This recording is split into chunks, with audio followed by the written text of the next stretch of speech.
I never imagined that moving into a new apartment could change my life in such a dramatic way. My name is Elena, and 6 months ago, I thought I had found the perfect place: quiet streets, friendly neighbors, and a building that felt safe. I was starting a new chapter in my life, fresh out of a complicated relationship, excited about my job, and ready to focus on myself. But there was one person who would turn everything upside down: my neighbor Harper. Harper looked like the kind of person you could trust at first glance. Blonde hair always perfectly styled, designer clothes, a warm smile that reached her eyes. She came across as sweet, helpful, and neighborly. At least that's what she wanted everyone to believe. In reality, she was a master manipulator, someone who thrived on controlling other people's lives while maintaining the illusion of innocence. And I, unfortunately, became her next target. At first, I didn't notice anything wrong. Harper would wave when we passed in the hallway, occasionally stop to ask about my work, or offer cookies she baked herself. I appreciated the friendliness. I wanted to trust her. I thought she could even become a friend, but the first sign that something was off came within a week of moving in. I came home one evening to find a note slipped under my apartment door. It wasn't signed. It simply read, "Be careful who you trust, Elena. Not everyone likes newcomers." My stomach sank and I assumed it was a prank, perhaps another neighbor testing me. I shrugged it off. But over the next few days, the notes continued, growing more personal, more threatening. Soon I started noticing strange things in the building. My mail went missing. Packages I ordered never arrived. I found small scratches on my door that weren't there before. The tipping point came when Harper began manipulating the landlord and the building's community. She would complain about noise I wasn't making, claim I had strange visitors at odd hours, and even insinuate that I was involved in something illegal. One morning, I was called to the office and told that there had been concerns about me from other tenants. My heart raced. I explained politely, tried to defend myself, but the seed of doubt had been planted. I began to observe Harper more carefully. Every time she saw me, she would flash her perfect smile, but there was something in her eyes, a flicker of malice, a spark of satisfaction whenever I seemed uncomfortable. She didn't just want to annoy me. She wanted to destroy me completely, to make everyone around me think I was a problem. It got worse when she targeted my job. I work in a tech firm, handling client accounts and confidential information. One morning, I received a call from HR. "There have been allegations of misconduct on your part." My heart sank. Harper had sent anonymous messages to my boss in HR, claiming I had been leaking confidential client information. I was terrified. My entire career was on the line, and all it took was one lie to ruin me. I wanted to confront her immediately. I wanted to scream, to demand she stop, to expose her for the liar she was, but I knew better. I couldn't risk reacting impulsively. Harper was careful, calculating. If I confronted her without proof, I would lose credibility. So instead, I began my own investigation. I installed a hidden camera in my apartment hallway, discreetly recorded conversations whenever possible, and kept meticulous notes of every interaction with her. I saved emails, text messages, and social media posts.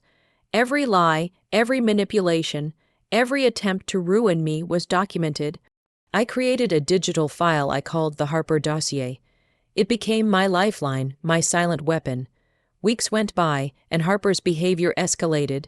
She would casually tell other tenants about supposed issues with me, fabricate stories about my personal life, and even insult me behind my back while pretending to be supportive in front of me.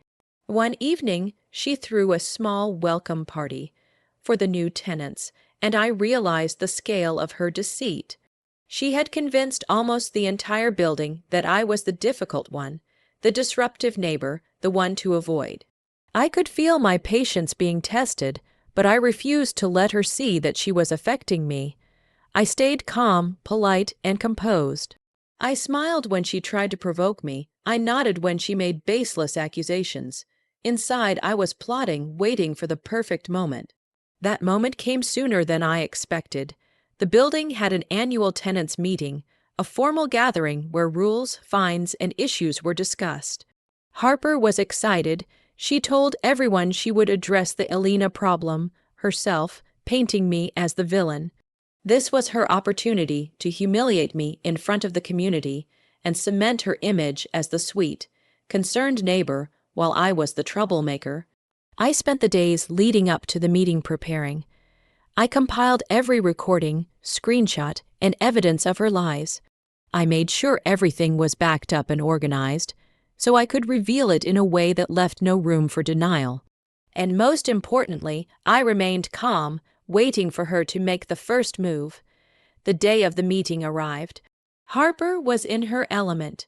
She wore her signature smile, greeted everyone, and began speaking about the issues with Elena.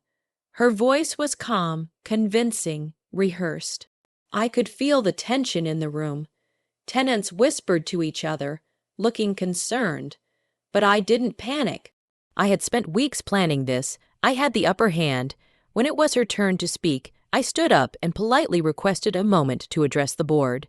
Everyone turned to me, curious. I smiled and connected my phone to the speakers. Then I played the first recording, a conversation where Harper openly admitted she was fabricating stories about me to the landlord. Gasps filled the room. I followed with screenshots of text messages where she lied about my personal life, misrepresented interactions, and tried to manipulate neighbors' perceptions of me. Every piece of evidence was methodically presented, leaving no doubt about her intentions. Her face changed from confident to pale, her hands trembling. She opened her mouth to speak, but no words came out. Every attempt to explain or deny fell flat against the undeniable proof.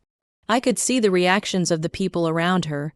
Neighbors who had once whispered behind my back now looked shocked, sympathetic, or angry at her.